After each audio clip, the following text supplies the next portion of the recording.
direct sur la page Facebook de condolégal.com. C'est François Cellier qui vous parle. Alors, en cette émission du mercredi 10 février 2021, on traite des copropriétés devenues orphelines d'assurance. On en a souvent parlé, mais c'est un sujet, que voulez-vous, qui nous oblige à y revenir constamment parce que la situation étant ce qu'elle est en ce moment en matière d'assurance au Québec, c'est très critique. Il ne faut pas dire que c'est dramatique non plus, il ne faut pas faire peur à tout le monde, mais lorsqu'un syndicat de copropriétaires reçoit un avis de non-renouvellement de son contrat d'assurance, il y a un problème. Il y a un sérieux problème. Hein? Les copropriétés orphelines d'assurance se retrouvent, pour ainsi dire, abandonnées par leur assureur, comme on abandonne un enfant qui se retrouve livré à son triste sort. C'est un peu une image un peu forte, là. Mais pourquoi certains syndicats de copropriétaires en arrivent-ils là? Les raisons sont nombreuses. Parmi elles figure un historique de réclamation à répétition, le mauvais entretien de l'immeuble, qui devient alors trop risqué pour une compagnie d'assurance, mais aussi un repli du marché de l'assurance au Québec, comme dans d'autres provinces canadiennes et ailleurs dans le monde. On va en parler aussi si on a le temps. On n'aura peut-être pas le temps parce qu'il y a beaucoup de choses à dire. Si les syndicats de copropriétaires sont incapables de se discipliner, eh bien, tant pis, les assureurs se disent tant pis, nous, il faut qu'on coupe. Alors, si notre portefeuille d'assurance en copropriété n'est pas rentable, c'est comme être masochiste de continuer. Hein. Aujourd'hui, donc, nous allons entendre l'histoire d'une copropriété qui a perdu son assureur, largué, mise à l'index, direz-vous.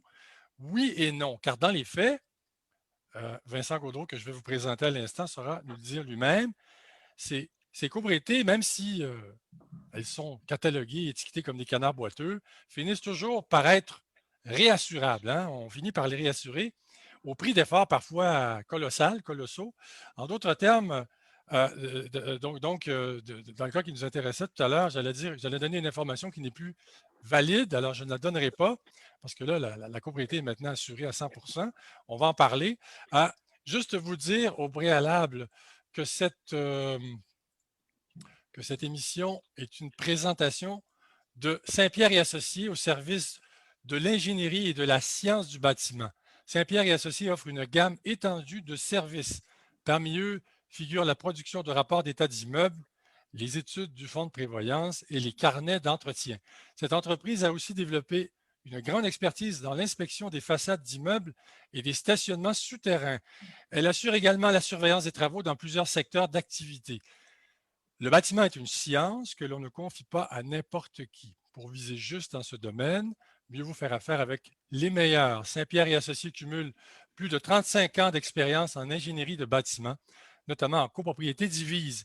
Cette entreprise est membre du regroupement des gestionnaires et copropriétaires du Québec, le RGCQ, depuis ses débuts en 1999. Elle a participé à la création d'une étude du fonds de prévoyance standardisé ainsi un carnet d'entretien. Le tout a été mis en place par le RGCQ. Pour communiquer avec Saint-Pierre et Associés, rendez-vous sur le portail saintpierreassociés.com et ceux qui contacteront l'entreprise auront des réponses à toutes leurs questions en matière de bâtiment. Alors, le bâtiment, c'est une science. Cela dit, sur condolégal.com, je vous invite à consulter, étant donné qu'on parle d'assurance aujourd'hui, les fiches pratiques sur la page d'accueil qui traitent d'assurance. Assurance du syndicat, assurance des administrateurs, assurance du gestionnaire, fonds d'auto-assurance, assurance du copropriétaire, qui est obligatoire depuis le 15 octobre 2020 pour tous les copropriétaires. Alors, toutes les fiches pratiques, toutes ces fiches pratiques traitent de l'ABC de l'assurance, des fiches pratiques préparées avec soin, avec rigueur. Je vous invite à les consulter. Également, 2 formations à retenir. Condo 101, présenté par le RGCQ, le regroupement des gestionnaires et copropriétaires du Québec, donné par l'avocat émérite Yves Jolicoeur. La prochaine formation aura lieu le samedi 10 avril 2021. Ce sont des formations en format webinaire. Alors, pour s'inscrire, vous allez sur le site web rgcq.org et vous pouvez taper, vous savez, dans le moteur de recherche ici, vous pouvez taper Condo 101 et vous allez avoir toutes les dates. Alors, je vais le faire pour vous pour que vous le voyez. Vous tapez Condo 101 et Enter. Et là, vous avez toutes les dates des formations à venir Vous savez, la dernière a été donnée le 30 janvier, la prochaine le 10 avril, 15 avril, 16, 12 juin et ainsi de suite. Également, tout sur l'assurance condo. Vous savez que l'adoption du projet de loi des projets de loi 141 et 41 ont considérablement modifié la loi sur l'assurance en copropriété divise. Une autre formation donnée par l'avocat émérite Yves Jolicoeur qui traitera notamment justement des nouvelles dispositions législatives découlant des projets de loi 141 et 41. Même principe ici, prochaine formation vendredi 19 mars. Même chose, vous tapez tout sur l'assurance condo et vous allez avoir les dates. En fait, là, je l'ai mal tapé. Enfin bref, vous faites tout sur l'assurance condo dans l'onglet de recherche et vous allez, toutes les dates vont s'afficher. Donc, la prochaine formation aura lieu, comme je le disais, le vendredi 19 mars 2021. Alors, nos invités ce soir pour parler des copropriétés orphelines d'assurance, Valérie Couture, gestionnaire de copropriété. Bonsoir Valérie. Bonsoir. Nathalie Curé, gestionnaire de copropriété également. Bonsoir Nathalie. Bonsoir. Maître Yves Jolicoeur, avocat émérite en droit de la copropriété. Bonsoir Maître Jolicoeur. Salut. Vincent Gaudreau, courtier en assurance de dommages. Bonsoir, Vincent. Bonsoir. Alors,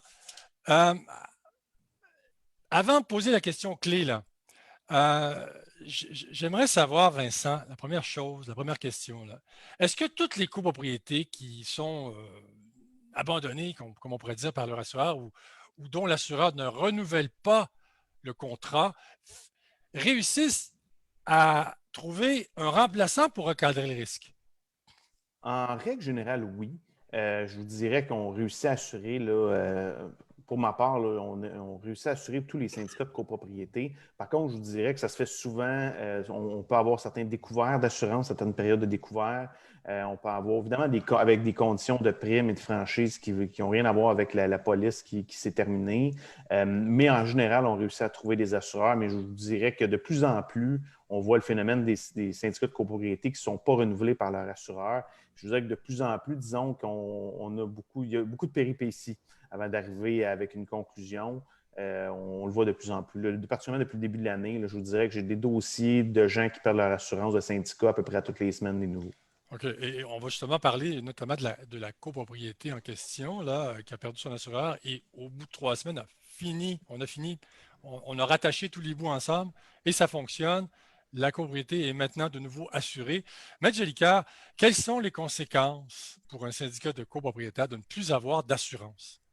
Elles sont multiples, mais il faut simplement rappeler dans un premier temps que les administrateurs ont l'obligation de faire assurer l'immeuble dans l'entièreté du bâtiment, partie commune, partie privative, à l'exception des améliorations faites par les propriétaires. Donc, ça, c'est un texte de loi qui existe depuis 1994, qui, ceci en passant, va être bonifié en avril prochain par d'autres exigences.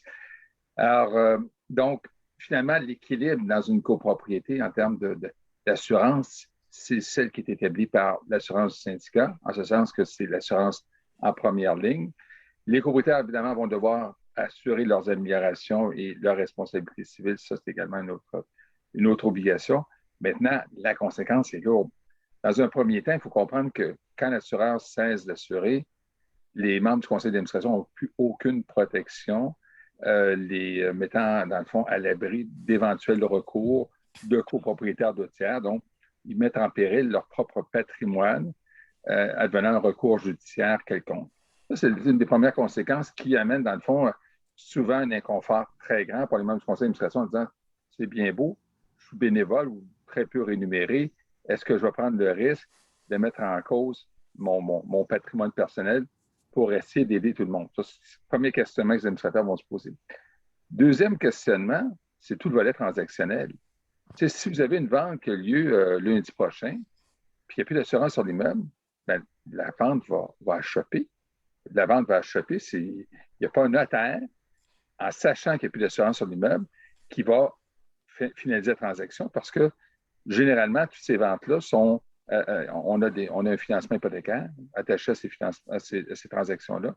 Puis une des conditions du financement hypothécaire, c'est qu'il y a une assurance syndicat de copropriétaire. Donc, ça risque de faire achoper des ventes. Puis quand il y a une vente qui achoppe, ben c'est comme un jeu de cascade. Celui qui doit acheter, ben là, il n'est plus capable d'avoir, dans le fond, la capacité d'acheter. Celui qui veut vendre, ben, il ne pourra pas racheter ailleurs. Donc, ça peut impacter, là, tout comme une chaîne de titres, là, un paquet d'autres transactions par copropriété avec les risques en responsabilité civile d'un vendeur qui n'est pas capable de donner un titre de qualité. Donc, ça, c'est lourd de conséquences. L'autre élément, c'est que techniquement parlant, tous les copropriétaires sont en défaut vis-à-vis de leur propre prêteur. En d'autres mots, c'est une condition de financement, c'est ce que j'ai mentionné. Donc, techniquement parlant, tous les prêteurs pourraient rappeler leur prêt. Est-ce que les prêteurs vont le faire? La réponse, c'est non. Mais s'il y a des hypothèques en renouvellement, ils vont avoir des problèmes écoutaires à renouveler. Et évidemment, triste sort, s'il y a un sinistre, s'il y a un feu quelconque, imaginez qu'au 12e étage, vous avez un dégât d'eau sur plusieurs étages, que ça coûte, je ne sais pas, 150 000 ben, c'est une cotisation spéciale automatique pour les copropriétaires qui devront assurer. Donc, c'est lourd de conséquences de perdre une couverture d'assurance en matière de copropriété divise. Ouais. Nathalie Curé, parlons un peu de la copropriété en question qui a perdu son assureur il y a 3 semaines. Quels étaient les motifs de l'assureur pour décider de ne pas renouveler le contrat? Le filage d'aluminium. C'est le Donc, motif. c'était une copropriété, une conversion. Hein? C'était un immeuble qui est converti en copropriété. Locative au départ, qui a été transformé en copropriété par la suite. C'est un immeuble qui date encore quand même de plusieurs années, dans les années 70. Donc, le filage d'aluminium, à cette époque, était très répandu. Et d'ailleurs, il revient à la mode, mais ça a l'air que c'était pas assez à la mode pour les assureurs cette Oui, fois-ci. puis ce filage-là, autrement dit, si j'ai bien compris, c'était une question de risque d'incendie, court-circuit, c'est ça? Oui, c'est ça, mais les fils d'aluminium en soi, ce n'est pas un problème, c'est le raccordement qui est fait par le changement des unités, les prises de courant, les interrupteurs, les luminaires et tout ça, qui devient problématique si l'installation n'est pas faite adéquatement. OK. Puis, mais cette information-là, il a fallu l'expliquer aux assureurs là, pour pouvoir... OK. Et finalement, bon, là, vous avez quand même vécu 3 semaines assez mouvementées, assez Ouais. tourmentées. Vous étiez déjà dans la copropriété lorsque le syndicat a perdu son assureur? Moi, c'était un nouveau contrat récent que j'ai repris de d'autres gestionnaires là, qui n'ont pas nécessairement vu ça venir. Là. Je ne pourrais pas vous dire s'ils ont vu ça venir, mais juste le lendemain de mon embauche, j'ai été mis au courant qu'on n'avait plus d'assurance. OK, vous ne le saviez pas, puis une fois mandaté, on vous l'a appris. Oui, le lendemain, ben, c'est l'assureur qui a refusé de renouveler le... mais je n'ai pas compris le pourquoi, parce qu'au départ, il nous avait envoyé une liste. Il avait envoyé à l'autre gestionnaire une liste de choses à corriger. Ce qu'on a fait dès notre entrée en vigueur dans cet immeuble-là. Puis, le lendemain, on a reçu une lettre comme de quoi il se retirait du risque complètement parce qu'il y avait eu vent, que le filage était du filage, pas du filage, du câblage d'aluminium. Bon. Avant d'aller à Valérie, Vincent Gaudreau.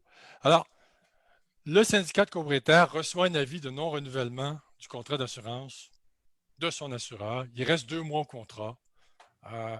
Le syndicat a 2 mois pour se trouver un nouvel assureur. Alors, il n'est pas question de paniquer ou de céder à la panique, mais qu'est-ce qu'un syndicat de copropriétaires doit faire en pareille circonstance pour optimiser ses chances de recadrer le risque? En fait, effectivement, là, vous l'avez dit, c'est excessivement important que le syndicat de copropriété prenne action tout de suite. Puis je le vois, on l'a vu dans certains dossiers où le syndicat, des gens ont dormi là-dessus, ils ont entendu un mot d'eux, se disaient que ce n'était pas si un gros problème que ça, qu'on allait trouver d'autres assureurs, tout ça. Des fois, les gens le prennent à la légère ou pour plein de raisons, de gestion ou autre, ils dorment dessus. Puis là, ça attend un mois et demi, tout ça. Puis évidemment, le temps dans ce genre de situation-là est extrêmement crucial parce que ça prend un certain temps, soit pour convaincre l'assureur de rester sur le risque ou de de reprendre le risque ou pour convaincre un autre assureur d'assurer les risques. Ça prend un certain délai, particulièrement dans un contexte de COVID, je vous dirais, où les temps de réponse qu'on a des assureurs ne sont peut-être pas les mêmes qu'on a en temps normal. Donc, je vous dirais que normalement, l'assureur doit vous aviser en au moins un 30 jours à l'avance. Généralement, ils font à 60 jours d'avance. Le courtier aussi, du moment où le courtier reçoit l'avis, immédiatement quand le courtier reçoit l'avis de non-renouvellement de l'assureur, doit aviser son client au niveau professionnel, c'est une obligation qu'il a. Donc, puis, normalement, les courtiers savent l'importance d'être non renouvelé. Donc, vous êtes mis au courant rapidement. Quand vous êtes au courant, c'est là qu'il faut prendre action. Je pense que la première chose à regarder, c'est quoi la cause? Pourquoi est-ce que l'assureur refuse de renouveler votre dossier? Est-ce que c'est une fréquence de réclamation, de dégâts d'eau? Est-ce que c'est une grosse réclamation comme un incendie? Est-ce que c'est, je peux vous dire tous des cas que j'ai déjà vus, est-ce que c'est par exemple pour de la fraude? L'assureur s'est rendu compte qu'il y a eu une fausse déclaration lors de la souscription d'assurance, il décide d'annuler votre contrat. Donc, il faut voir la cause. Puis à partir de la cause, à ce moment-là, vous allez pouvoir travailler sur qu'est-ce que j'ai à faire pour retrouver un certain niveau d'assurabilité, quel plan de match je peux faire. Ça, c'est la première chose. Deuxième chose, c'est de s'assurer d'avoir les gens autour du syndicat qui vont pouvoir l'aider dans cette démarche-là. C'est-à-dire parce qu'il y a différentes démarches. Premièrement, il y a une démarche d'assurance. S'assurer d'avoir un courtier d'assurance qui connaît bien la copropriété, qui a accès à beaucoup de marchés, qui connaît ce domaine-là. Parce que des fois, les gens paniquent, appellent tout le bottin des courtiers d'assurance. Il y en a qui connaissent ça, d'autres connaissent moins ça. Les assureurs reçoivent 8 demandes de la part de 8 courtiers différents. Tous les assureurs prennent ça, mettent ça dans la poubelle, c'est fini. Votre marché est brûlé à grandeur. Tout le monde était approché. Personne n'a été adéquatement. Puis là, on est Vincent, encore plus mal pris. Là. Ce que vous dites est important, c'est-à-dire que les administrateurs, s'ils ne connaissent pas le marché de l'assurance en copropriété, devraient appeler le bon courtier d'assurance de dommages et le laisser travailler. Là, hein? Exact. Un, peut-être deux. Puis discuter avec le courtier. C'est quoi ton plan de match? As-tu déjà eu des dossiers comme ça? C'est quoi ton plan de match? Où tu t'en vas? Avec quel assureur tu vas approcher? De quelle façon tu les approcher? Regardez si le plan de match fait du sens. Puis si c'est un courtier, comme je vous dis, qui a un certain niveau d'expertise au niveau de la copropriété. Puis après ça, peut-être un deuxième. Ce n'est pas nécessairement une mauvaise chose d'avoir une deuxième opinion là-dessus, là, de voir un peu si votre deuxième courtier vous dit à peu près la même chose que le premier. Ça veut dire que vous êtes bien. Mais faire attention parce que souvent, quand on est beaucoup de courtiers dans un dossier, on va se nuire plus qu'on va s'aider. Parce qu'il faut comprendre que les assureurs, normalement, quand ils donnent une réponse à un courtier, c'est la même réponse qu'ils vont donner à tous les courtiers. Donc, si vous avez un courtier qui approche un assureur, puis pas nécessairement de la bonne façon, l'assureur fait non, c'est fini. Il y a des bien bonnes chances qu'après, tous les autres courtiers qui vont suivre, même s'ils ont des meilleurs arguments, des meilleures raisons, un dossier qui est monté différemment, ces assureurs-là vont dire non quand même. Donc, c'est important de ne pas brûler le marché, puis de faire attention, puis d'être stratégique là-dedans. Valérie Couture, gestionnaire de copropriété. Dans tous les syndicats que vous gérez, est-ce que vous avez adopté une politique? Est-ce que vous êtes proactive? Est-ce que l'entreprise est proactive et fait tout ce qui est nécessaire de faire pour que les syndicats soient avisés et qu'ils soient bien informés de ce qu'ils doivent faire pour éviter de perdre l'assureur? Et est-ce qu'il y a des drapeaux rouges qui se lèvent systématiquement au bout d'un moment dans une copropriété ou dans une autre si on dérape un peu, là?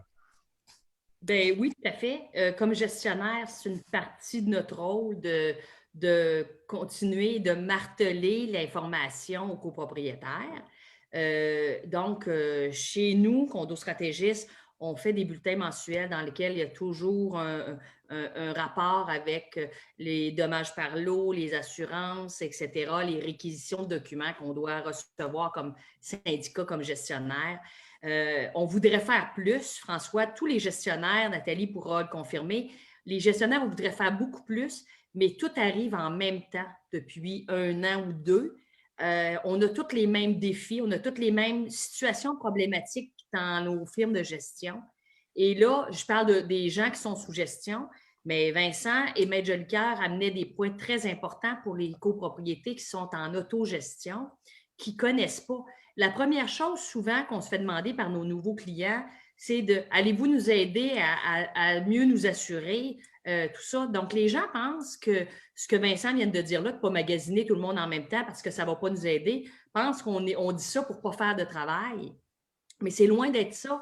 C'est que nous, on travaille avec des Vincent puis d'autres personnes qui sont super qualifiées en assurance, puis on se les fait dire à double tour. Donc maintenant, on s'enligne avec nos clients, avec un certain problème, vers un certain courtier, puis etc., etc.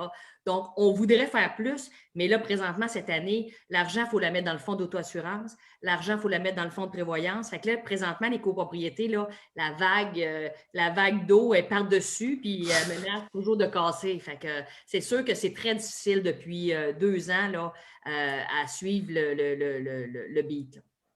C'est ce qu'on appelle faire du surf un peu, là. Hein? Exactement. Mais je Faites trouve Jolicoeur, j'ai une que question d'un auditeur. Euh, Puis d'ailleurs, Valérie, vous pourriez peut-être aussi compléter. Si on a une compagnie de gestion et un courtier d'assurance qui travaille sur le dossier, OK, quelle est la responsabilité des membres du conseil d'administration? Est-ce que c'est clair comme question? Oui. Les administrateurs, il faut toujours se rappeler au sens de la loi, sont des mandataires du syndicat. C'est-à-dire qu'ils ont l'autorité, en quelque part, de prendre telle ou telle décision. Ils sont imputables, en passant, M. Cellier, c'est ces administrateurs, donc ils doivent démontrer en toutes circonstances qu'ils ont tout fait pour assurer l'immeuble. Il faut documenter. Vous savez, des administrateurs qui reçoivent un avis de non-renouvellement, puis ils disent, bon, on va mettre ça de côté, on regardera ça en quelques semaines. Ben, ils peuvent engager leur responsabilité civile sur une base personnelle, d'autant plus qu'ils risquent de ne pas être assurés à ce moment-là. Ouais. Et quant au gestionnaire, il faut recadrer ce que c'est un gestionnaire. Un gestionnaire, c'est un conseiller. C'est quelqu'un qui assiste le conseil, mais ce n'est pas lui qui prend la décision. Il faut vraiment se souvenir de ça. Donc, pas parce qu'on a un gestionnaire que tout est résolu comme problématique. Alors, tu sais, dans ce sens-là, je pense qu'une fois qu'on comprend bien, puis souvent, moi, je me souviens d'une gestionnaire l'an passé, un peu désespérée, m'appelle une extrémiste, puis on n'a plus d'assurance. On me dit, mais j'ai cœur que vous pourriez nous aider. Je suis un peu étonné qu'un avocat soit dans un dossier. Bien, souvent, le travail que je fais avec Vincent Gaudreault, c'est exactement, c'est un team. C'est-à-dire que moi, je m'occupe du juridique parce que l'avocat, c'est celui qui dicte le droit.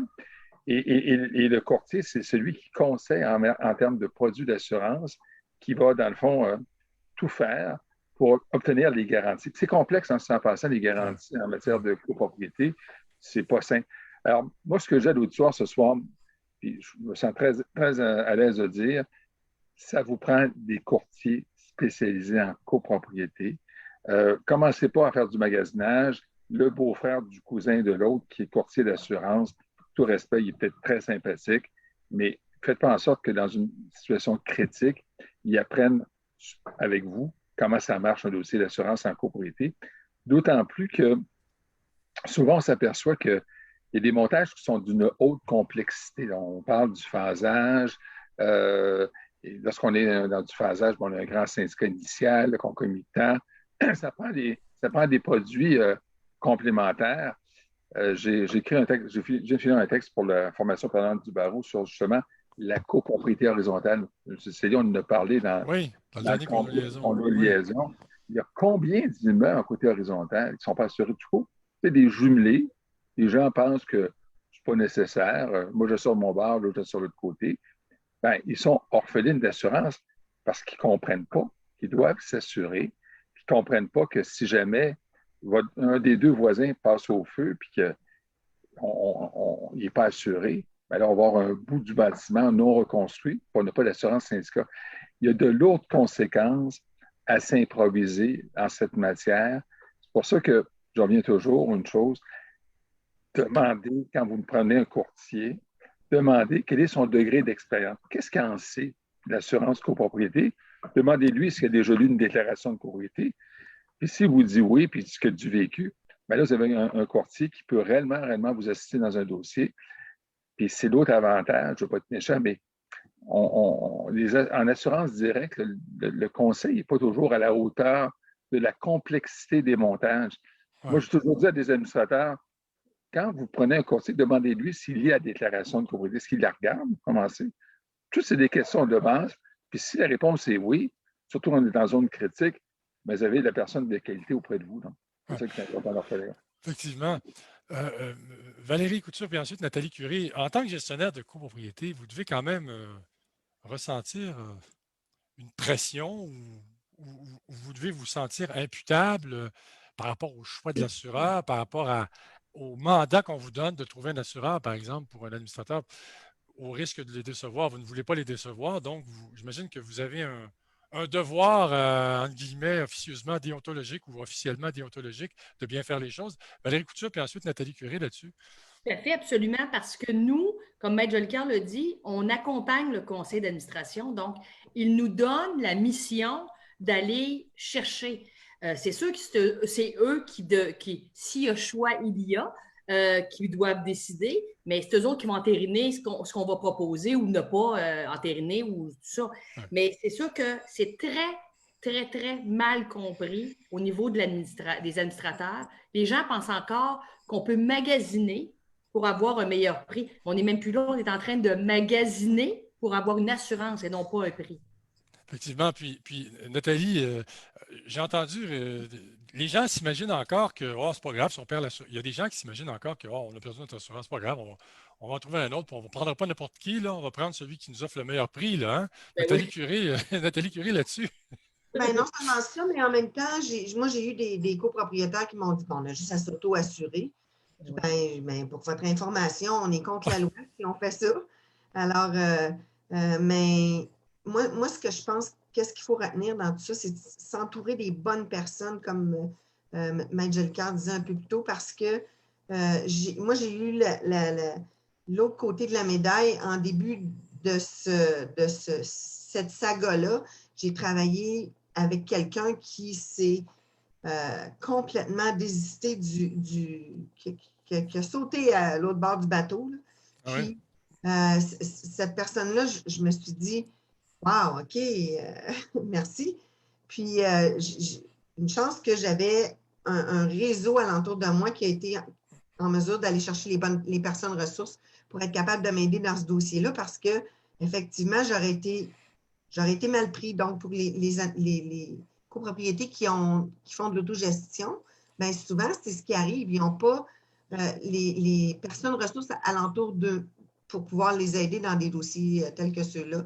Puis, c'est là qu'on prend les mauvaises décisions ou qu'on panique aussi parce que c'est normal quand on se retrouve plus d'assurance, on se dit, OK, on ferme les portes. Mais ce n'est pas tout à fait la réalité parce qu'on devient comme des contrevenants à la loi. Oui, c'est ça. Maître Jolicoeur, une autre question. Je rappelle aux auditeurs qu'ils peuvent poser leurs questions. Nous allons y répondre avec plaisir autant que faire se peut, parce que parfois les questions arrivent en cascade. Je vous demanderai par contre de simplifier vos questions, de ne pas rédiger des questions trop longues parce que ça pénalise les autres. Mais Maître Jolicoeur, une question ici, là. Que peut et que devrait faire le syndicat d'un petit immeuble, 3 unités aux prises avec un copropriétaire non occupant qui refuse catégoriquement de contracter une assurance habitation pour son unité parce que sa locataire, en l'occurrence sa conjointe, dispose, elle, d'une assurance habitation locataire? Dans un premier temps, il faut quand même rappeler que depuis octobre dernier, il y a une obligation dans les copropriétés d'avoir une assurance responsabilité. Dans ce type de taille-là, vous devez, comme côté, avoir une assurance responsabilité civile d'1 million de dollars. Alors là, ça, évidemment, c'est la loi qui crée l'obligation. Après ça, c'est la mise en œuvre de la loi. Alors, ça ne sert à rien d'être la police ce soir pour dire qu'il n'y a pas de police d'assurance dans tous les sens du mot. Les deux polices ne se comprendront pas là-dessus. Alors, d'où l'importance d'avoir des dispositions dans la déclaration de propriété qui créent des sanctions. Moi, je dis cette année, là, on est très sollicité au niveau du cabinet pour des réécritures de déclaration de propriété parce qu'il y a tellement de modifications, il y a tellement de changements, il vaut la peine de la mettre à niveau. D'autant plus que si on le fait, on met des clauses pénales, des sanctions, on les met à l'amende parce qu'il faut oublier qu'on n'ira pas chercher une ordonnance d'injonction à la Cour pour le forcer à s'assurer. Mais si effectivement, il n'y en a pas d'assurance responsabilité puis il y a des amendes qui sont lourdes, vous allez voir que les gens vont rentrer dans le rang. Alors, il faut, parce que surtout que les insuffisances d'assurance de syndicats, ça, peut-être M. Gaudreau pourra nous en parler, là, des problématiques de couverture inadéquate de syndicats, c'est important que l'assurance copropriétaire puisse combler le déficit d'assurance du syndicat ou la complexité là-dessus. Oui, effectivement. Oui, en fait, peut-être un point important à mentionner aussi, c'est quand on parlait dans la séquence des événements, on parlait de mandater un courtier, tout ça. Mais je pense aussi ce qui est important, puis c'est une des questions là, que j'ai vu passer sur le Facebook, quand on n'en trouve pas, qu'est-ce qui se passe? Je pense que c'est vraiment excessivement important de dire aux syndicats, si vous êtes dans une situation où vous approchez à la date limite et il n'y a rien sur la table, ou vous avez dépassé la date limite et il n'y a toujours rien sur la table, il faut que vous soyez accompagné par un avocat. C'est sûr. Parce que là, comme conseil d'administration, vous allez à l'encontre de votre déclaration de copropriété, vous allez à l'encontre du Code civil carrément. Vous marchez sur une ligne qui est mince. En fait, même probablement pas sa ligne. Donc, à ce moment-là, c'est excessivement important comme conseil d'administration de se faire conseiller légalement, adéquatement sur quoi dire aux copropriétaires. Qu'est-ce que vous dites à tous les copropriétaires là, chez vous qui paniquent parce qu'ils ne trouvent pas? Qu'est-ce qu'on leur dit? Comment on leur dit les choses? Vous vous exposez personnellement à ce moment-là parce que vous n'avez plus d'assurance, comme l'a dit Maître Jolicoeur, au niveau comme administrateur de la copropriété. Donc, je vous dis, pour moi, c'est une évidence. Il faut que vous soyez accompagné au niveau légal aussi pour faire face à cette situation-là. Puis après ça, ça va être beaucoup plus difficile pour un copropriétaire qui décide de vous poursuivre parce qu'il est arrivé quelque chose. Si vous l'avez, les gestes que vous avez faits comme conseil, vous les avez faits sous les conseils d'un avocat comme Maître Jolicoeur. Ça va être pas mal plus compliqué après ça pour un copropriétaire de dire « Ah, mais là, vous avez fait ce que vous aviez à faire au meilleur de vos capacités. » Mais je vous dis, ça, c'est un point qui est très, très, très important. Maître Jolicoeur, puis ensuite Valérie et Nathalie. Le syndicat a une obligation d'assurance, mais paradoxalement, l'assureur n'est pas tenu de l'assurer. Vous pouvez nous en dire un peu plus là-dessus? Oui, mais on est dans une vision qui s'inscrit en matière de copropriété d'assurer la pérennité d'un bâtiment. Mais les assureurs ne sont pas tenus de contribuer à la pérennité des bâtiments en copropriété au Québec.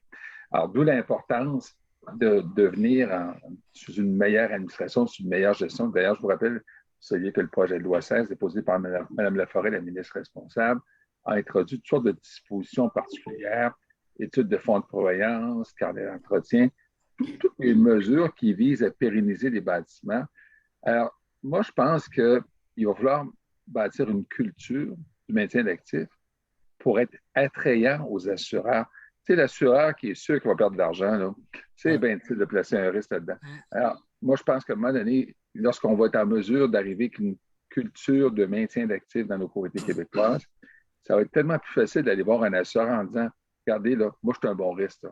Moi, je suis quelqu'un qui est responsable et on va possiblement avoir moins de problématiques comme on en connaît actuellement dans un marché qui est serré, mais dans un marché où les assureurs se disent « On est bien de choisir nos clients parce qu'on n'est plus dans une zone de haute compétition. » C'est ça qu'elle parle. Effectivement, Valérie, et puis ensuite Nathalie, qu'est-ce que vous dites de cela?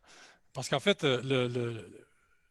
vos syndicats sont bien assurés, tout ça, mais il y a toujours le spectre au-dessus de leur tête à l'idée de perdre leur assureur, même s'ils n'ont rien fait de mal, parce qu'un assureur peut décider du jour au lendemain que, bon, moi, je me retire de ce marché-là, mon portefeuille de copropriété n'est pas rentable. On vit avec cette obsession-là, finalement. Oui. Puis ce que Maître Jolicoeur vient de dire, c'est ultra important, c'est qu'il faut que notre syndicat soit attrayant pour l'assureur. Ouais. Parce que quand on a un marché qui est comme on le vit là, c'est ce qu'il faut comprendre, que les administrateurs et les copropriétaires comprennent, c'est que c'est à nous de faire nos devoirs et non pas aux assureurs de faire leurs devoirs pour qu'on puisse aller les chercher. Et là-dedans, ce que Maître Jolicoeur dit, de s'assurer d'être attrayant, de conserver la pérennité de l'immeuble et tout ça. Moi, je pense que là, avec les nouveaux projets de loi qui sont arrivés, en régissant beaucoup plus serré fonds de prévoyance, carnet d'entretien et tout ça, ça va automatiquement, là, ça fait très, très mal, on ne se le cache pas, ça fait très, très mal dans n'importe quelle ampleur de copropriété, pour la plupart. Mais quand les gens, comme là, on se présente en assemblée générale, c'est des augmentations épouvantables parce qu'on augmente le fonds d'auto-assurance puis le fonds de prévoyance en même temps. Ouais. Fait que là, c'est sûr qu'on arrive là comme un monstre géant, puis ça fait très, très mal, mais c'est un mal nécessaire parce que sinon, on aurait encore retardé cette mise à niveau-là de la situation des syndicats. Ouais. Nathalie Curie. Oui, justement. J'aimerais ça faire du pouce sur ce que Valérie disait. Oui. Moi, j'ajouterais qu'une autre chose qui est très importante, c'est définitivement d'arrêter de magasiner les assurances, de changer d'assurance pour économiser 500 comparativement à l'année d'avant et tout ça. Essayez de c'est le meilleur conseil que je pense que je peux donner ce soir, c'est essayer de garder notre assurance pour avoir un dossier d'assurance avec ces gens-là et non pas parce que quand ça fait 19 ans qu'on est avec une compagnie d'assurance, comparativement avec un an avec une autre compagnie d'assurance, on s'entend-tu que notre assureur nous connaît puis il sait qu'on a eu des incidents, mais qu'on n'est pas des problématiques nécessairement. Tandis que quelqu'un qu'on vient d'avoir il y a un an seulement, bien souvent, ils n'ont pas toute cette historique-là, puis ils sont un peu plus frileux à essayer de maintenir leur service auprès de notre syndicat. Olivier, si vous me permettez, juste oui. un point en réaction. Là, on parle de magasiner, on parle d'avoir l'opportunité, mais on ne parle pas des garanties, des couvertures d'assurance. Et pour avoir été impliqué dans plusieurs sinistres d'importance, on parle de perte totale. Lorsqu'on est dans une perte totale, pour nous, la police d'assurance, on voit la différence entre un produit versus un autre. Alors, toute la question des garanties complémentaires, des honoraires du fiduciaire d'assurance, des honoraires des professionnels. Un exemple, lorsqu'on a une perte totale, là, le cadastre, là, il ne fonctionne plus. On ne peut pas reconstruire à l'identique dans le même volume. Recadastrer, là, ça coûte cher. Si c'est un exemple, les plans du professionnel, de l'architecte ou de l'ingénieur, c'est des plans incomplets. Il faut faire refaire des plans. Ça coûte cher. Alors, c'est là qu'on voit toute la question des garanties. Puis ça, un courtier là, spécialisé comme Vincent Gaudreault ou d'autres, là, mais je ne veux pas juste dire que Vincent dit ça, mais c'est ça qui va vous expliquer. Il va vous expliquer le produit et non pas vous expliquer la prime. Parce qu'à un moment donné, il faut bien sortir de la prime. À un moment donné, il faut bien savoir tout assurer pourquoi. Puis les produits d'assurance à matière côté ne sont pas tous identiques. Quand on magasine, je vous donne un exemple, je magasine des pommes, je vais acheter des pommes en fin de semaine. Là, il y a un spécial sur telle épicerie. Je vais avoir un grade A de pommes, telle catégorie. Je vais peut-être pouvoir comparer parce que c'est des fruits identiques. Si j'achète une voiture, bien, je vais avoir des comparables. En matière d'assurance copropriété, les comparables, ce n'est pas toujours évident. Et ça peut faire réellement la différence en cas de sinistre important. Oui, effectivement. On en a parlé il y a quelques émissions, des détecteurs de fuite d'eau. Parce que oui, c'est vrai que les syndicats de copropriétaires sont en situation de grande séduction, si on veut, là, auprès des assureurs. Ils doivent tout faire pour leur plaire et les garder, donc en adoptant des mesures préventives, en misant sur la prévention, puis en entretenant l'immeuble afin que le bâtiment soit le moins à risque possible, par exemple, de dégâts d'eau.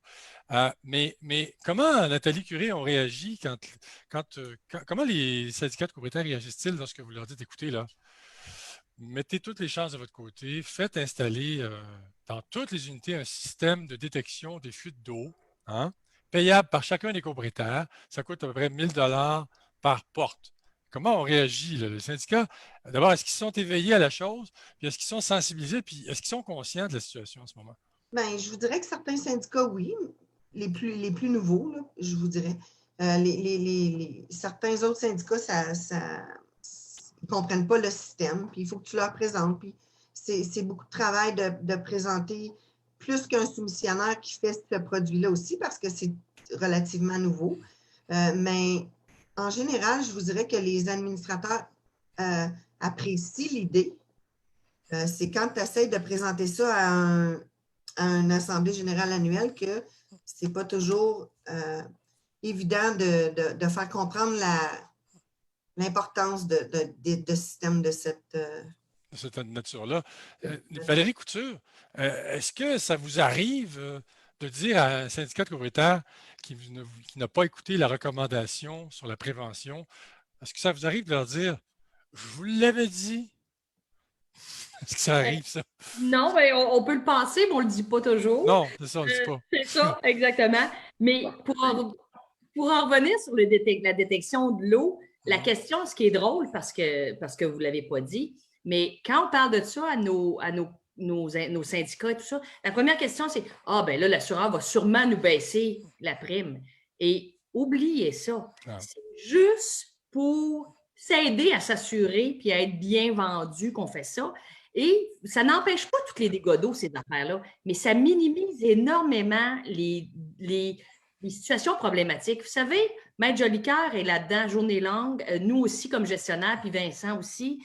Dans un dégât d'eau, là, ça cause des problèmes pour les personnes qui sont touchées et les personnes qui ont été visées. Quand un dégât d'eau arrive, puis on sait que c'est la faute de l'unité d'en haut qui a tout dégoûté partout, ça cause un malaise dans la copropriété. Et si on avait une détection d'eau, de fuite d'eau, on pourrait sauver énormément de dommages matériels, puis d'émotivité aussi dans la copropriété. Puis ça éviterait, au bout du compte, moins d'argent investi dans les travaux, tout ça. Parce que là, quand on est rendu avec des déductibles réguliers, 75 ou 100 000, ça va bien, là. Mais là, on va-tu en faire du remplacement de JPROC, puis du plafond, puis tout ça? On va en payer des réparations énormément comme syndicat. Et si on avait cette détection-là, il y a fort à parier qu'on sauverait énormément de coûts. Mais c'est difficile à vendre parce que c'est une grosse dépense. Comme Nathalie disait, c'est pas winner en assemblée, dire go, go, go, on installe des Mais ce n'est pas parce que vous dites à votre assureur en vous bombant le torse, je fais des blagues, là, on a un système de détection de fuite d'eau dans toutes les unités. Mais il y a certains assureurs qui vont donner des rabais. Je fais l'exercice récemment pour un de mes clients. Il faut aller chercher 10 % c'est il n'y avait pas de réclamation dans ce dossier-là. On pouvait aller chercher jusqu'à 10 % de rabais sur la prime. C'est sûr que le 10 % de rabais payait 10 % du coût d'installation de l'équipement. Sauf que, exactement, je pense que Valérie l'a bien dit, tu ne peux pas juste te baser là-dessus dans ton analyse de cette dépense-là. Parce que c'est une franchise de 50 000 puis que tu payes 2 dégâts d'eau, 3 dégâts d'eau, 10 000 à chaque année, parce que c'est un gros immeuble, il y en a à chaque fois. Mais ça, c'est le fonds de franchise, il faut le recapitaliser à chaque fois. Fait que ça, c'est une dépense que le syndicat fait, que s'il y aurait peut-être un système de détection, au lieu d'avoir 3-4 dégâts d'eau, il y en aurait un, puis au lieu qu'il soit à 25 000, il serait à 5 000. Fait que, si tu fais toute cette analyse-là, puis aussi l'autre chose, évidemment, c'est que ça empêche le gros dégât d'eau de 300 000 qui va faire que ta prime va doubler ou tripler avec ta franchise avec. Fait que ça aussi, sans compter le coût humain là, que Valérie a bien expliqué aussi. Fait que, il ne faut pas juste s'arrêter, on sauve des primes d'assurance. C'est pas comme. Puis les gens, encore une fois, des fois, se réfèrent à ce qu'ils connaissent. L'assurance automobile, je vais me faire installer un système de repérage de mon véhicule, je vais sauver de la prime. Ou, des fois, les gens ont ce réflexe-là de ramener ça à les assureurs automobiles, il y en a des millions, ça doit être la même chose des syndicats de copropriété. Pas tout à fait comme ça que ça marche. Fait que mais des fois, les gens ont malheureusement ce réflexe-là. Vincent Gaudreault, que je suis sur le point d'appeler M. Miracle de l'assurance. Soyons modestes, mais quand même. Vincent, pour revenir au syndicat qui nous intéresse, dont on parlait en début de Web Radio, celui qui a perdu son assureur et qu'il a fallu raccorder à un autre assureur de peine et de misère sur une période s'échelonnant sur 3 semaines. Pourriez-vous peut-être juste nous résumer les faits saillants de cet épisode et puis nous dire comment vous avez réussi à raccommoder la chaussette, là? Ouais, c'est comme un couple qui ne s'aime plus, qu'on essaie de la thérapie conjugale entre l'assureur et le client. Parce qu'en fait, c'est un syndicat de copropriété qui avait perdu son assureur. Son assureur, là, pour les raisons que Mme Curie a mentionnées, là, avait décidé de ne pas renouveler le dossier. Il y avait aussi des fréquences de réclamation. Il y avait différentes choses là-dedans. Puis dans le fond, ce qu'on a fait avec justement Mme Curie, on a rencontré probablement avec Maître Jolicoeur tous les copropriétaires. On a accompagné le conseil d'administration avec Maître Jolicoeur et la gestionnaire en place pour prendre les bonnes actions. Puis ça, c'est important que quand on a un bon CA, on a un bon gestionnaire, je vais vous dire qu'on a déjà là, une grosse partie de la solution en place. Puis même ça, c'est un argument donné à l'assureur. Dire, écoute, là, j'ai un gestionnaire en place qui est sur le bâtiment, qui est sur le dossier, qui est proactif, qui m'amène des solutions. On a un accompagnement légal, on a un conseil qui est conscientisé et qui veut trouver des solutions. Je vous dis, c'est un des arguments que je me suis servi parce que c'est finalement l'assureur qui avait refusé de renouveler le risque, qui a finalement accepté de le reprendre. Après qu'on soit arrivé avec un plan de match au niveau de la gestion justement là, de la question électrique, de les problèmes qu'il y avait à l'intérieur du bâtiment. On avait un plan de match, il était solide, le conseil d'administration était prêt à faire ce qu'il fallait pour ramener l'assurabilité de l'immeuble. Puis, ultimement, on a réussi à convaincre l'assureur de revenir sur le dossier. Puis, souvent, les assureurs sont quand même à l'écoute. Puis, dans certains cas, ils vont envoyer un non-renouvellement parce que, bon, regarde le dossier vite. Ce pas des affaires qui se font pendant des heures. Là. Ils vont regarder le dossier, il y a un scripteur qui va passer 10-15 minutes, va regarder l'historique de réclamation, va regarder l'historique de primes qui a été payé par le client. Puis, c'est pour ça ce que Mme Curie disait tantôt, de rester avec le même assureur. C'est de l'argent en banque, tout ça. Ouais. Parce que l'assureur, lui, ce qu'il regarde, réclamation payée, prime payée. Puis il fait une adéquation entre les deux. Puis si vous avez eu plus de sinistres que vous avez payé de primes, mais là, vous êtes dans le trouble. Fait que si vous êtes avec un assureur depuis longtemps, mais votre compte de banque est un peu plus garni du côté de la prime. Fait que ça peut vous aider à faire renouveler votre dossier. Mais puis là, l'assureur regarde ça et dit OK, parfait, lui, on ne le renouvelle pas. Après ça, quand, comme courtier d'assurance, tu appelles les bonnes personnes, tu dis écoute, on est dans le trouble dans ce dossier-là, ça nous prend de la couverture, on a tel plan de match, on peut-tu augmenter les franchises, aller chercher plus de primes, puis regarder ça d'une autre façon? Il peut avoir un certain niveau d'ouverture. Puis ma première recommandation pour un syndicat qui a une lettre de non-renouvellement, asseyez-vous avec votre assureur actuel pour essayer de trouver une solution. Parce que vous ne voulez surtout pas être sur le marché en ayant la marque au fer rouge d'un syndicat non renouvelé par son assureur. Vincent Gaudreau, une question d'un auditeur. Un plombier vient changer un chauffe-eau, mais en faisant le travail, brise le tuyau dans la portion dépassant l'entrée d'eau dans le mur. L'eau envahit 3 unités parce que le travail a été mal fait. Qui paie la franchise et les dégâts? C'est normalement, j'imagine, le plombier qui a une assurance? En fait, c'est l'assurance du syndicat de copropriété qui va l'indemniser. Le syndicat peut revenir pour sa portion de franchise et l'assureur du syndicat va pouvoir revenir pour l'indemnité versée au plombier en question. Okay. Donc, c'est pour ça, d'ailleurs, quand vous faites faire des travaux par des contractants dans votre immeuble, demandez des preuves d'assurance. Parce que comme ça, votre assureur a quelqu'un sur qui se virer pour... Puis une fois, dans le fond, c'est réglé, votre assureur s'est fait rembourser son indemnité, vous êtes fait rembourser la franchise, techniquement, c'est à coût nul ou à peu près pour tout le monde. Donc, c'est pour ça qu'il faut que vous ayez des contracteurs qui ont de l'assurance. Ça permet qu'il y ait quelqu'un de payé à la fin. La prochaine question, je voudrais vous entendre tous les 5 là-dessus à tour de rôle. Je commence avec Maître Yves Jolicoeur. C'est la question à 1 million.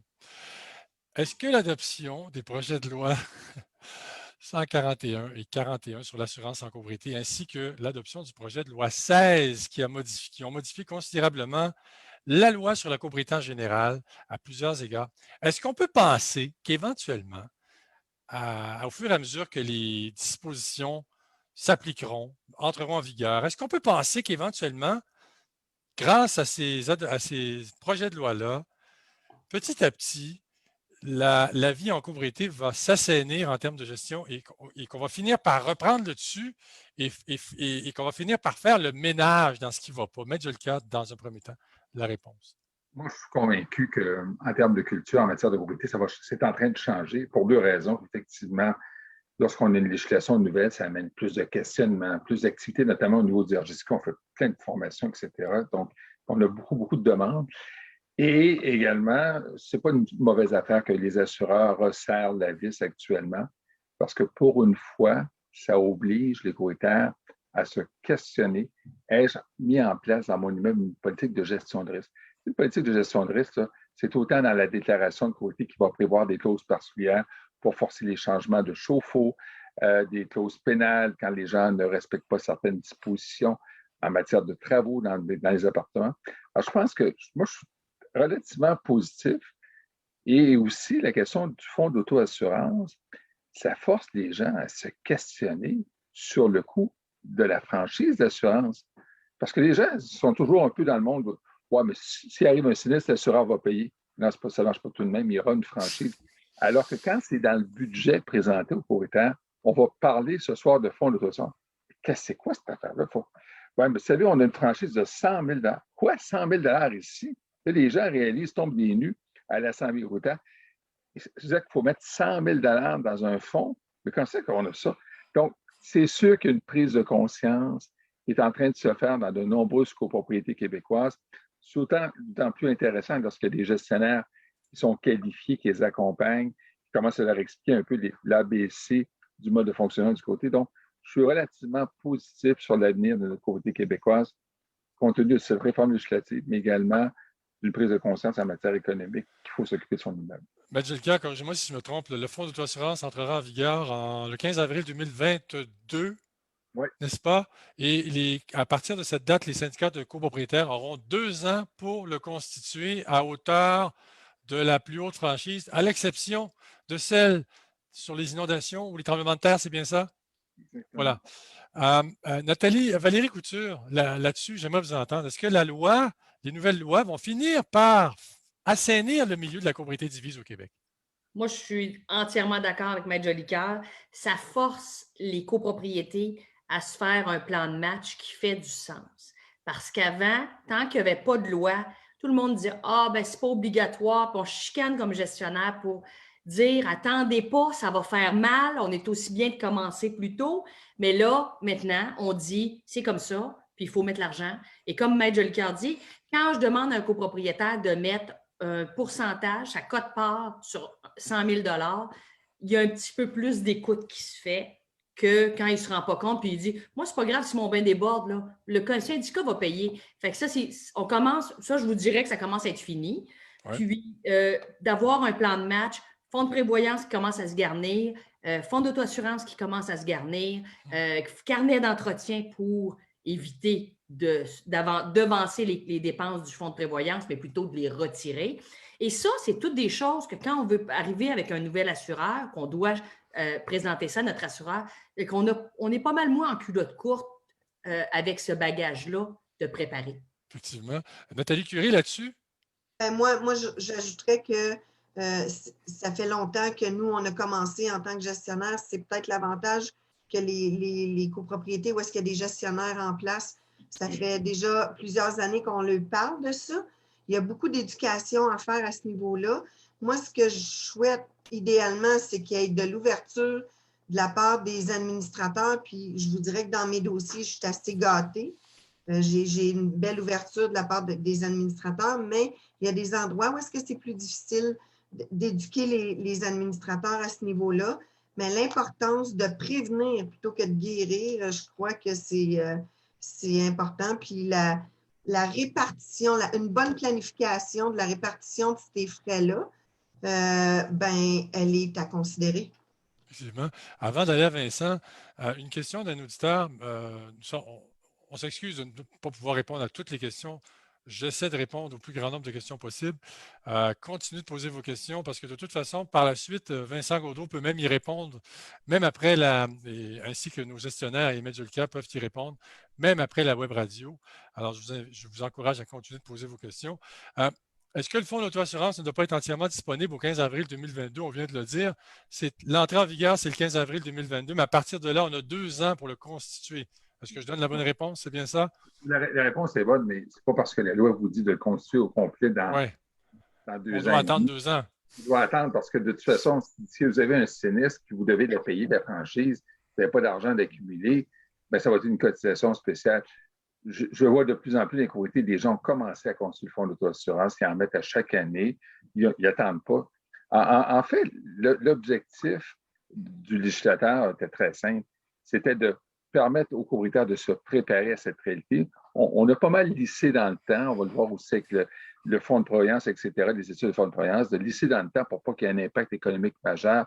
Mais moi, je vous dirais que quand on est un administrateur responsable, on commence à en mettre tout de suite dans le fonds d'auto-assurance. On n'attendra pas qu'effectivement la loi soit en vigueur. Là. Et si un sinistre survient en cours de fonds d'auto-assurance, en cours de, comment dirais-je, pendant que l'on alimente le fonds d'auto-assurance jusqu'à hauteur de la somme requise, il faut le regarnir, ce fonds d'auto-assurance-là, n'est-ce pas? Oui, absolument, il faut le regarnir. Il y a toute une modalité dans la loi sur le mécanisme de le regarder. Évidemment, l'objectif, c'est d'éviter qu'au cœur d'une année, on soit obligé d'appeler une assemblée copropriétaire pour les consulter sur une cotisation spéciale. On essaie d'éviter cette gestion chaotique, de lisser la dépense dans le temps. Alors, il y a des gens qui nous disent bravo, je les félicite, qu'il y a des syndicats qui ont déjà commencé à créer le fonds d'auto-assurance. Donc, ça, c'est ce qu'on appelle de la proactivité. Une personne nous dit notre syndicat a créé le fonds d'auto-assurance et nous avons commencé à cotiser depuis janvier de manière à répartir notre franchise de 25 000 sur 42 mois. Ben, bravo, félicitations. C'est la bonne attitude à adopter.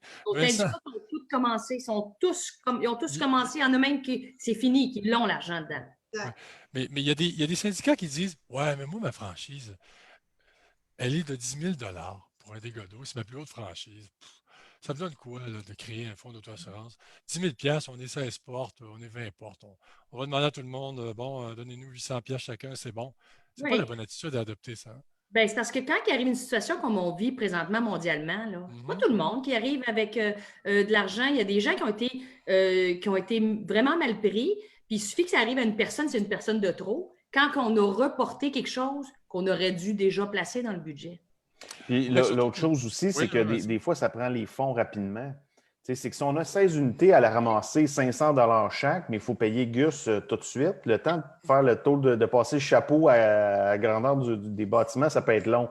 Donc, tu sais, des fois, il y a des argents dans certains cas, s'il y a de l'urgence, là, tu sais, faut envoyer qu'il y ait des gens faire l'intervention d'urgence, placarder, assécher, tout ça, prendre l'argent tout de suite. Là. Fait Mais le que syndicat peut puiser dans son fonds, évidemment, il peut puiser dans son fonds mais dans d'exploitation mesure où il puis y dans en a son... un, C'est ça? S'il y en a un, c'est ça. parce que tu vois des syndicats de maisons de ville, entre autres, des syndicats horizontaux, Non, non, où pas. ils n'ont pas de compte de banque.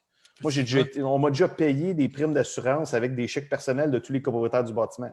Parce qu'il n'y avait pas de compte de banque pour le syndicat, j'ai déjà reçu ça. Fait que c'est pas tout le monde. Je suis pas tout le monde qui est Croyez-le ou organisé. non, mesdames, messieurs, c'est un scénario possible. Effectivement, Vincent nous le confirme. Vincent, vous en pensez quoi, vous, de la situation de l'assurance en copropriété divise? Est-ce qu'il y a de l'espoir?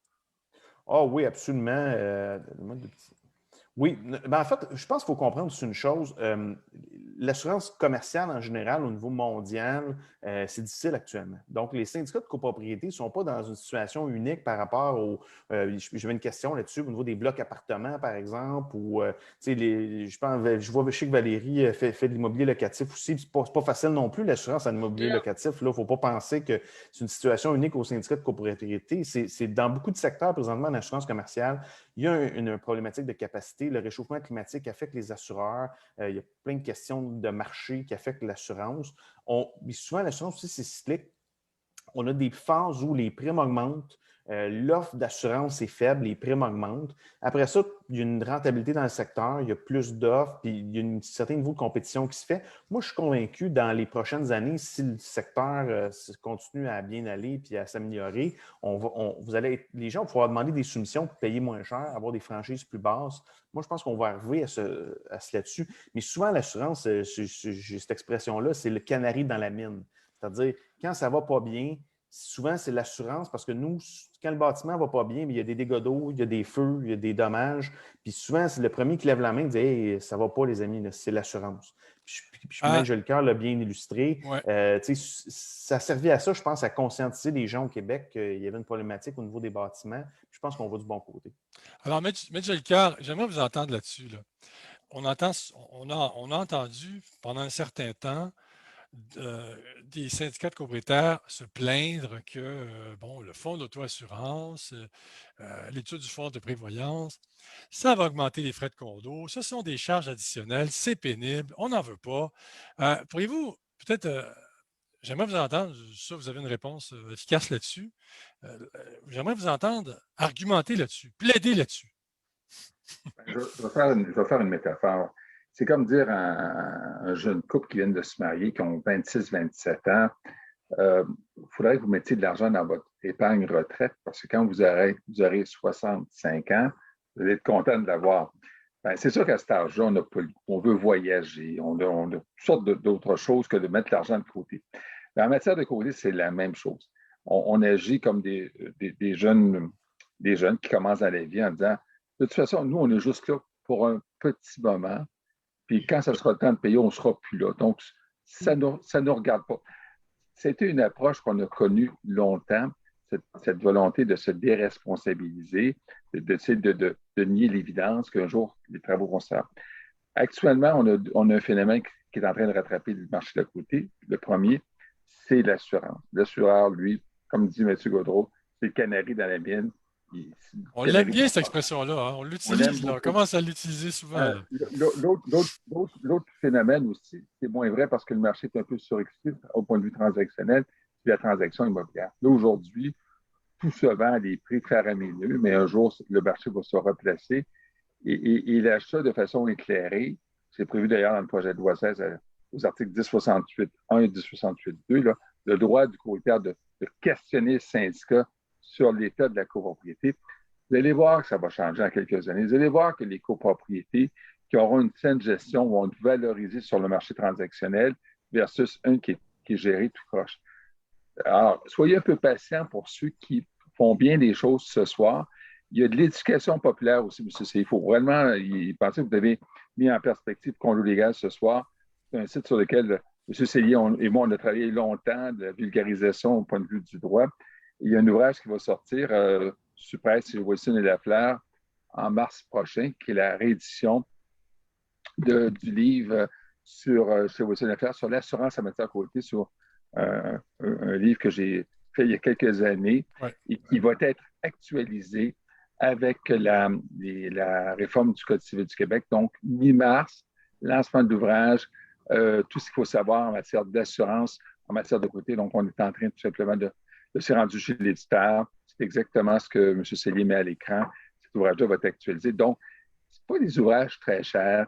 Éduquer, faire comprendre aux gens comment fonctionne l'assurance, je pense que c'est un bon investissement. Moi, je dirais investir sur le savoir, ça passe par là parce qu'on ne peut pas, dans une assemblée couritaire, éduquer tous les couritaires sur le mode de fonctionnement. Donc, il faut les amener. D'ailleurs, ce que les gestionnaires font souvent dans les assemblées couritaires, les amener à mieux comprendre ce que c'est être copropriétaire. Ah, c'est tout le temps qu'on avait aujourd'hui, les 20 heures. Merci à nos invités d'avoir été là. Sans vous, il n'y a pas de web radio, vous le savez. Alors, merci d'être là et merci de revenir aussi parce que c'est vraiment, vraiment intéressant. La dynamique est là. Le rapport est dynamique et je pense que les auditeurs apprécient la qualité de nos invités. Alors, je rappelle que cette web radio était une présentation de Saint-Pierre et Associés au service de l'ingénierie et de la science du bâtiment. Alors, Saint-Pierre et Associés travaille énormément dans le domaine de la copropriété, dans l'ingénierie du bâtiment, notamment les études du fonds de prévoyance, carnet d'entretien et autres, surveillance des travaux. Pour les contacter, saintpierreassociés.com. Merci à nos invités d'avoir été là. Valérie Couture, gestionnaire de copropriété. Merci. Merci. Nathalie Curie, gestionnaire de copropriété également. Merci d'avoir été là. Merci, de rien. Maître Yves Jolicoeur, avocat émérite. Merci. Vincent Gaudreau, courtier en assurance de dommages. Merci. Merci tout le monde. Alors, on se revoit la semaine prochaine. Et la semaine prochaine, le sujet traite de la vente sans garantie légale et les vices de construction. On se retrouve mercredi prochain à 19h en direct sur la page Facebook de condolégal.com. Merci d'avoir été là, les auditeurs. À bientôt. Au revoir. Au revoir. Salut tout le monde. Au revoir.